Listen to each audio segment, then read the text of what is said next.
শুরু?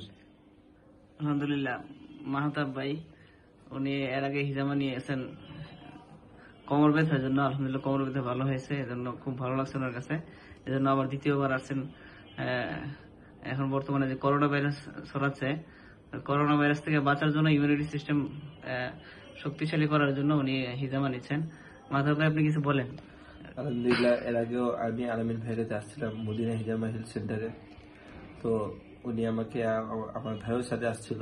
তো আমার যে পিঠের ব্যথা, পায়ে ব্যথা ছিল, আলহামদুলিল্লাহ অনেক কমে গেছিল।